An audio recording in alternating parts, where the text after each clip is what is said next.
Welcome, everybody. I'm really excited to gather us up to talk a little bit about this really profound course, The Disciplined Heart of a Healer.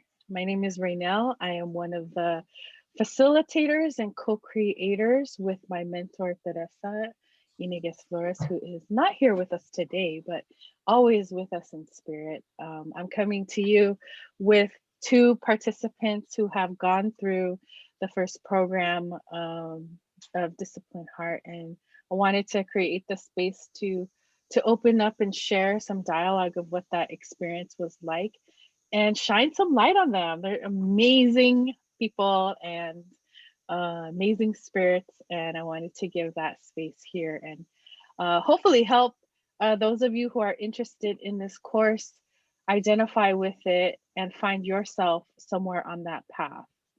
So with that, I want to get started. We're also really going to be talking a lot more intimately with Luis. So today we'll have a dialogue amongst the three of us of that class, but I am excited about also speaking to Luis, knowing how important your work is for the male and masculine community, especially in this time.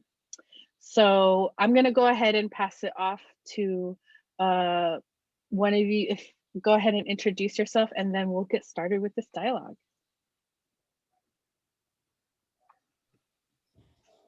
I can go ahead and start. My name is Daphnee. I use she, her, shop pronouns.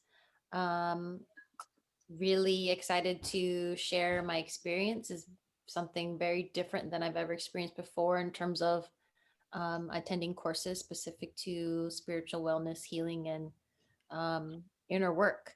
Um, I have a human job as a program coordinator at a university. And then I have my spiritual work, my calling, my purpose as a babaylan and also a hilot and Reiki practitioner. So um, that's something that I want to, emphasize is that balance of a working professional and also a healing professional and naming the space that showed up for a lot of us while we were playing these dual roles. So I'm excited to share story, and the three of us here holding space. Um, we're gonna start the year strong. Luis. Hey, my name is Luis Marroquin. My pronouns are him, he. Um, I'm a creative person. I do mixed media, sculptures, paintings. Like to work with community and support grassroots organizations around youth and mental health and empowering men to heal and offer a safe place for men to do that. I facilitate a circle called the Peaceful Warriors Circle. So the Peaceful Warriors, our intention is to create a safe place that allows men to be vulnerable, and the second intention is to support them through this process. And what we do is, well, through Zoom, we basically just do a check-in, simple as that. And we have some brother. We've been doing this for 3.5 years now, so there have been recurring men that have been coming through. I've been getting to know them, and the real cool thing about this is the brotherhood, the friendship that's has evolved organically through this process of honesty and trust. And it's, for me, it's a beautiful experience because in the past I have not been able to bond with men in that way, where there's no alcohol involved, there's no degrading women involved, there's no violence involved around sports or whatever, you know. um, it's special and it's powerful and it's impactful, and to be able to be that vulnerable and honest and to be supported, it's a special thing, and I feel like these friendships are just going to be they're of substance, and I'm not trying to say that, hanging out at the bars and drinking and doing the barbecue thing and just talking about whatever. There's nothing wrong with that, but where is the space? Where is the opportunity for men to go deeper and to know that it's okay to get things off your chest and to even cry. Um, there's not enough of that, and that's why I feel that this is really important to have this space. So the peaceful warriors, and that's what it is. We understand we're male energies, and we have a lot of energy that we need to release, and we're warriors, but just to change, to shift it to be a peaceful warrior, Mm. and also to destigmatize words like caring and nurturing, for men to be able to use that type of language and not be um, called a sissy, or to be excommunicated, and that's the thing about the society, about entertainment and our culture too. um it imposes a image and what it is to be a man on these young boys at such a young age is a form of child abuse for me personally. That's because it's like it's not positive, it's not nurturing. And for us to use that as the building blocks of our identity of what it is to be a man, and to grow up that way and not have the teachings of like releasing in a positive way these feelings and a way to communicate and all that. So in time what happens is like you bottle all this stuff up, and you add trauma to it. um where do we go from there? How do we express? And that's why I feel that we're living in the world we're living, the music we listen to, from these young men, the kind of music that's coming up in the rap industry, and the way we treat our women. It's a vicious cycle, and it has to stop somewhere. and Mhm. and that's where I feel my role is, not to change anyone. That's not my role. My role is first and foremost to take care of myself, to heal, to love myself, to support myself, and then that way I'm able to help other people in their healing path and support them in their healing path and be there for them. And yeah, it takes a level of courage to be vulnerable, and I see it all the time. Once a month I just see these men stepping up, and my heart goes out for them. That it's not easy. If it was, everyone would do it. um Mhm. that's yeah, that's where I'm at with the peaceful warriors.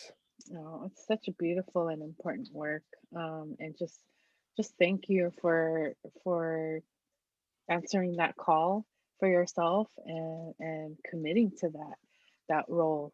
So important in these times in the transition. So, we've been in community for several years, just through people we know, Luis and Daphne also, as we've built this community and our work as, we identify some of our identity as healers, right? And, I want to start with that question too, that when Teresa and I built it, it was like, well, who are we actually calling in? Because we want to create a very safe and intentional space. And so we talked about this on this journey of maybe even life. Um, we have a healing path that we're on, and we were really calling in those on a healer's path.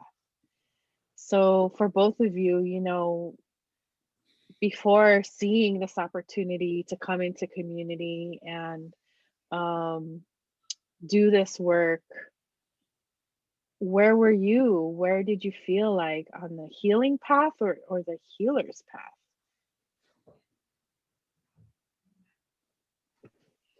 Um, Happy to share.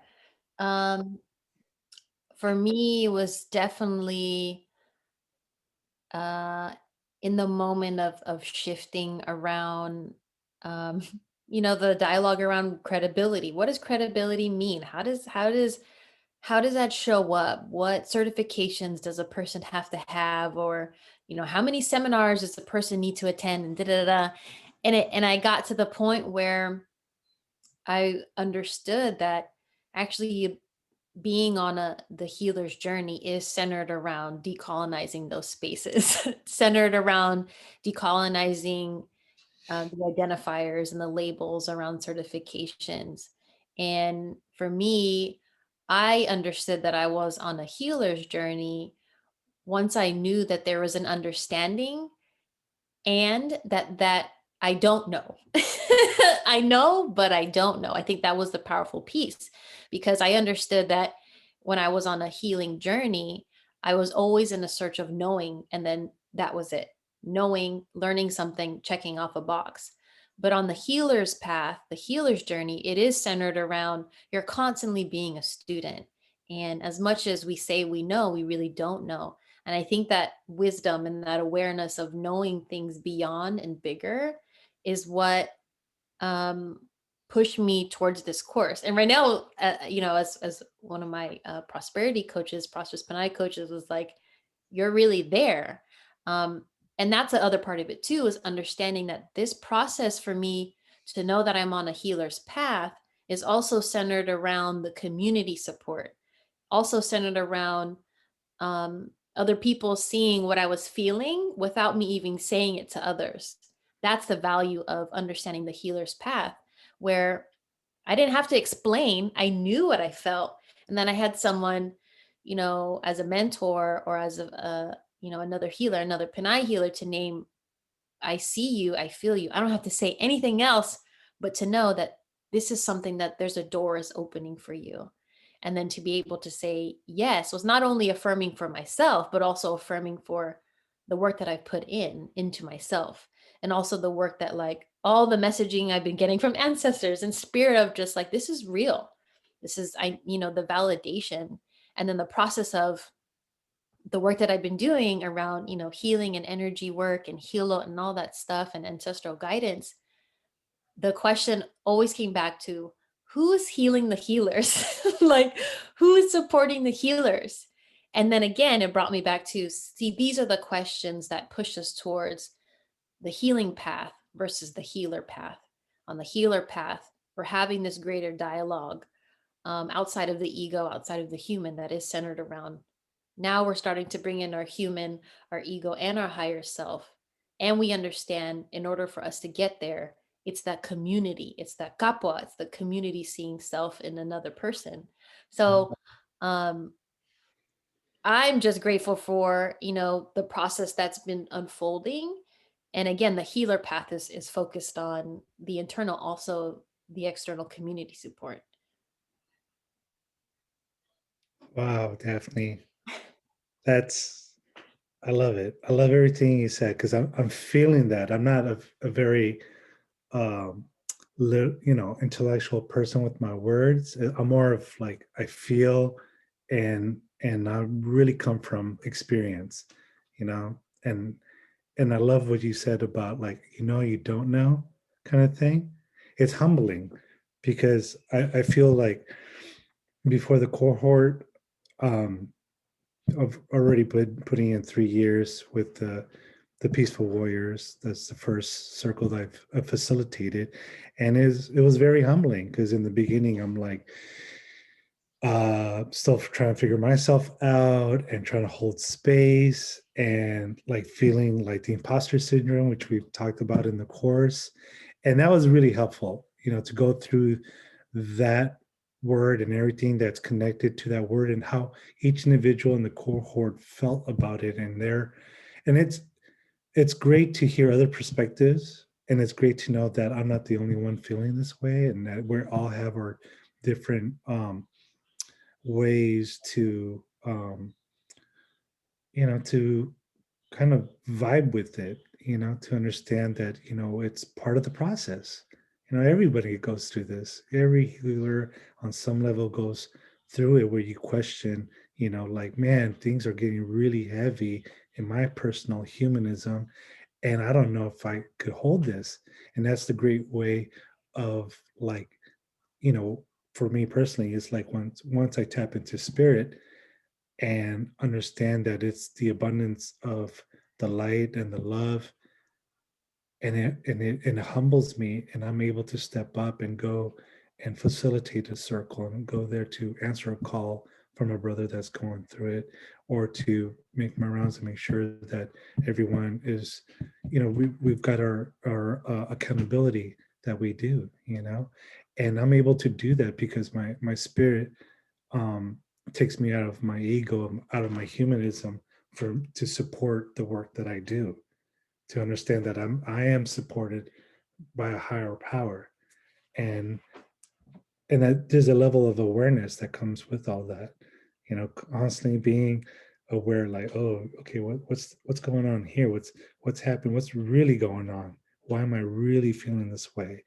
you know so it's a constant checking in with your relationship with your humanism and the spirit part. And that's why it's so important to tap into our spirit. We could say ancestors, we could say angels, or energies and frequencies, whatever you want to call it. But it's important. It's so important. And for me, it's like I'm having, like, through the cohort, it was great because it validated what I feel, because I hear these words and these experiences, and I'm feeling what other people are feeling. And it's like, yes, we're all in this together. We're all going through it. We're all human. We're all spirit. And we don't have to, there's no like, oh, to be a healer, you got to do all these things, and it was really great, like, to hear, Teresa say, like, you know, did you make that choice? Did you make that choice to recondition, to reprogram certain things that does not serve you anymore? Like, are you able to do that? And it's like, yeah, I was. I'm not. There's no way I would have been here if I wasn't able to, make conscious decisions and take a leap of faith, and to do these things that, my subconscious is like, no, no, no, no, don't do that, don't do that. We're happy in the funky zone, even though we're not, it's not serving us the way we want it to serve. We're happy, and that's, I think that's like breaking that threshold. That's when things really start to change and things start to happen. And I don't believe in coincidences. There's a reason why we're three here talking about this, why I'm here now and not somewhere else, because there's spirit's always there. The messages and the guides are always there for everyone. It's just a matter of tapping into that place. And I think, no, I know, not think, I know through this cohort, it gave me, but it validated things that I've been feeling. It's just nice to hear other people say it's okay. Just breathe through it. You don't have to take it all on. It is what you want it to be as a healer. And so for me, that just took so much weight off of these expectations, especially a man of color and what's going on with our men in our community. Like, from in the beginning, it was like with the peaceful warriors, it was a lot. And the stories that are being shared and what's going on in our country, and it's rooted in this toxic masculinity, how we treat our elders and our women and all that. And it's a lot. And to be part of this group and to understand that I don't have to carry the weight, that I could breathe through it, that it's okay, that I could be gentle with myself, that I could have these moments of just, "Ugh," and they'll pass, and understanding that to just to that spirit, it really, the words of tapping into the spirit to support your humanism when you feel like you're falling apart, and then, I mean, you all know, it's like when you act in compassion and be there for someone, to truly be there because you care for them, everyone has the capacity. Everyone understand how that feels. You're not doing it to gain anything. You truly want to be there for another human being and make sure their well-being is supported and taken care of. That's what we all have in us. And as healers, um, that that supports us in a way where we don't lose ourselves. And I think that's another big thing that I got out of this cohort is how do we hold space and hold all of this without hurting ourselves. And Definitely. that was the big part of the cohort of understanding that, like Daphnee said, community, community. Yeah. And I think I Yeah. tapped into it before. Is I'm starting to experience that, Daphnee, this brotherhood that's happening with these men. And for me, it's not like reaching out 100 men or 200 men, 300. For me, it's this man right here, and then the next man, and I'm just all about my brother, my main dude, that started the circle with me, and he's been growing, and we've been supporting each other. We have weekly talks, and I could see the ripple effect what's happening because he's connecting with his father and his family, and bringing the healing. So it's a beautiful thing to understand that it's not about how many people that you can support. It's that one person and what it's going to do to that person's child and to that family. And then it's just a positive cycle. And that's a beautiful thing. It's very hopeful. Wow. Yes. So, one thing I just want to ask us as we wrap up our conversation is we called this course the disciplined heart of a healer, right? And we really looked at that word discipline because there's weight to that. There's different ways that we've experienced individually this discipline.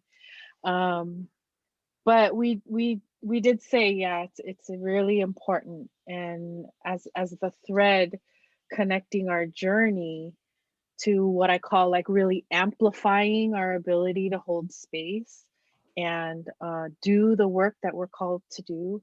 It was the discipline that was needed, that we felt the guidance was centered on. So thinking back on that journey of those months of beginning it and going through it, and now seeing who you are after, how did that discipline cultivate? Like, what was the impact of this work centering on the discipline of a healer?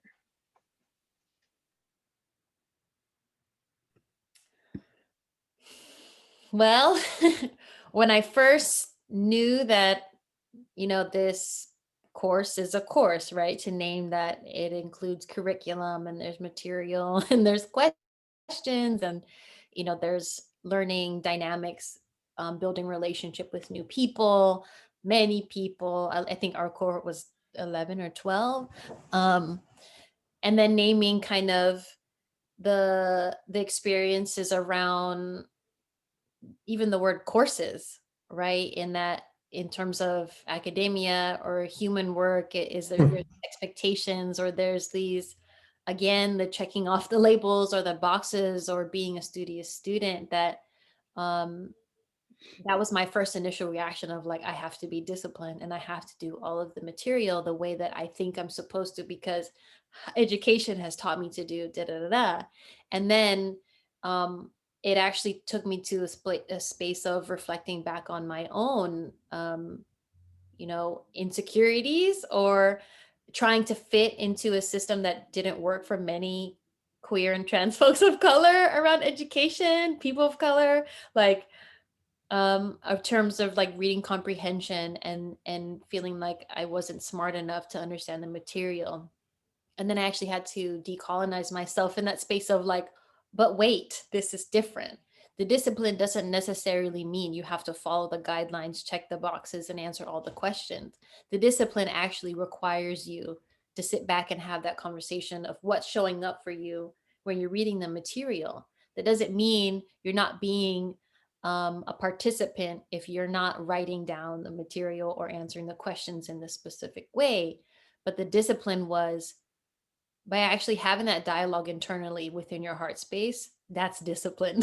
That's discipline to be able to say, I'm actually going to recondition myself to a space that's centered around Indigenous practice of oral storytelling, that's centered around the body of my heart. What is it feeling when I read this curriculum? What am I feeling when Luis is sharing story versus what does my brain need to process? What are the words do I need to understand? So the discipline for me was showing up in a space of I'm actually doing the discipline work because I'm decolonizing the process.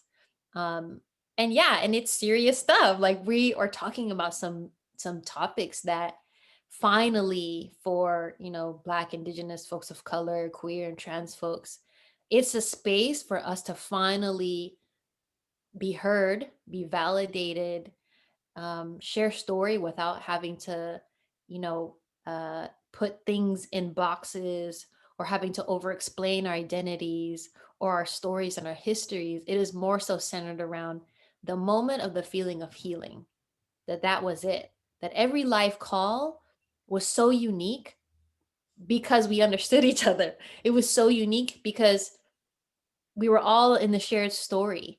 Whenever there was you know, ceremony, or whenever there was times when we were reflecting on what was happening to us personally, we were all on the same page. It was like, oh, I'm going through the same thing you're going through. I thought I was the only one. And that is a discipline part of it, is that recognizing that it's not just about us. It's the collective work that's showing up. And I truly believe that the cohort that Luis and I were a part of, it was so unique for us to be a part of that journey in this beginning process of the disciplined heart and this course itself, because um, we were able to decolonize the process internally, but also collectively as a whole.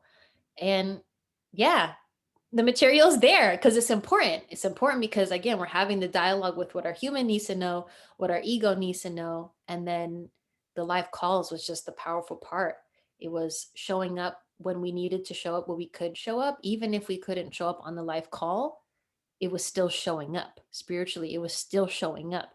And that in itself, to be able to name, I won't be able to attend a live call because I have things going on. That's discipline, because we were still calling in each other spiritually when one of our classmates wasn't able to make it. It wasn't as if they weren't there. Everybody was always there no matter what. So yeah, just the discipline around decolonizing the process around, you know, education or what we're expected to understand with curriculum, but also the discipline around naming that everything that we were doing in the moment and the time with the live calls and the material, just doing it and just processing it, that was the work of a disciplined healer. That was it. Yeah. Wow. Wow. That's a lot. Yeah. I think for me personally, the discipline part, uh, as Daphne said, is just being part of it, and in the capacity that you can be in it. Also, to be open to um, the course. You know, there was things that were suggested for us to do, and through the whole process, you know, if you didn't do a lot, if you didn't come to the live call, it's, I think, because you made the choice to be part of this class and you get to the end, then you could reflect and be like, okay, you know, everyone has their journey and everyone has their level of like, you know, did I get what I wanted to get out of it? You know, and if you didn't attend the life course and didn't really do the exams or anything, you know, I feel then it's up to you to just question that, like, well, where is that coming from? You know, and then there's the process with that. And I didn't want to be that person. I wanted to be in every class. I wanted to absorb. I wanted to open up. I wanted to um, uh, do the work and that was interesting because I'm not a studious person. I don't do classes well and all that stuff. So when the courses came, I was like, okay, that's all love. That's all just, checking in, and then we're gonna check in. And then um all the context, all the bugs and the videos and all that stuff was great for me because it's just more tools that I could put in my tool bag, things I could check out later. Because if things are overwhelming with like, oh, all these books I got to read, at least I know like I'm going to get to that one, and then we talk about it, and it piques my interest. So for me, that's that's that's why I wanted to get into this class, because I want to know what else is out there. Because I feel as a peaceful warrior, I'm kind of on in my island with these brothers, and I do know when I step out of that circle and be part of other circles and open up, then it's like, wow, all these different perspectives and different views. Although it's different perspectives, I like the feeling, like Daphnee said, it's like, but we're all still together on this, and we're all going through it.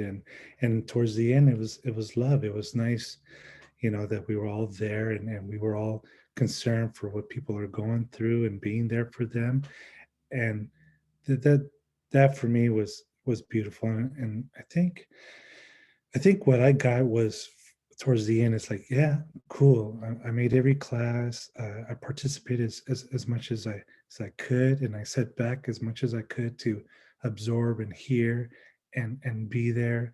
And a lot of magic was going on. A lot of energies was going on, and it was a great experience, and I'm really grateful to be part of that. And um, I was able to take uh, what's the word I want to use for the discipline part after being all that. It's not like yeah, like I'm certified, I got my certificate. It wasn't about that. It was like I was able to be humble. I was able to be vulnerable. I was able to open up, and I was able to connect. And for me, like, if I could continue to doing that, I think that's part of being disciplined. And definitely the tools and the knowledge that was shared by Raynelle and Tereza and everyone else, like, that's invaluable. I felt like I had 12 teachers every week. I mean, I forget. But anyways, yes, I felt like I had like jewels that were being shared, and all the gifts that was being shared and still being shared. Like, there's a lot of folks still connecting on Slack and dropping knowledge, and it's great. It's especially now what we're going through. It's really nice to know that there's that family right there for me to access. Beautiful. Thank you for both of you sharing. And side note, there are no exams in this course. It may feel like it, but no exams. It's an exam of life, right? Yeah. um, so what is for folks who are really thinking about joining the next cohort, obviously, we're building community, so you two are also, and the rest of the first cohort are seen also as mentors for these folks coming in again. So what is one piece of wisdom you can offer folks who are thinking about joining? What is something you would love for them to know about beginning this work and journey with us?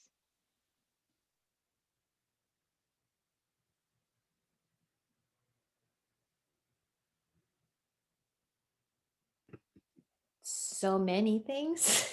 I'm glad that you're gonna edit this. um, can you repeat the question? What are some words of wisdom you can offer for folks who are thinking about joining this community and committing to this journey with us?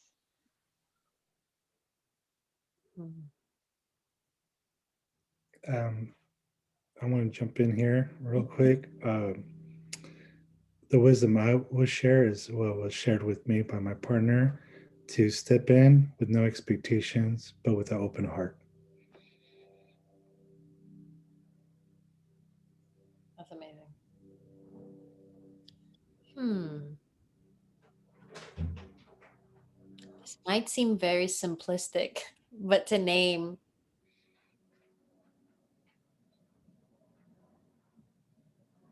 and to validate, most importantly, what our superpowers are. As silly as it might sound, to name truly in the time that we're shifting an era, what are our superpowers and an opportunity to share that with other people, that this is a time for many of us to be courageous and step into our true authentic selves in a space where everybody else are also on that journey. So the collective work around inner guidance is so much more powerful than feeling like we have to hold space by ourselves. So bring your superpowers. Yes, we all got superpowers. And this is what we say in the course too, is we're here to amplify each other. We're here to like really support and build that capacity. We know what's going on and this stuff that's really transforming in the world, and almost like a rebirth that we're going through. And it's not painless. It's not without the darkness, you know, it's there with that. So you two have also been such amazing people for me to learn from. And you know, I see myself in circle with you all. I know I put the thing together with Teresa, but it's not separating me from the fact that I went through a lot as well, and I am still going through a lot. I think it also helped me really step into some of the major shifts that are going on with me today. So I just want to thank you for spending this time to really go through dialogue. It's nice to be here.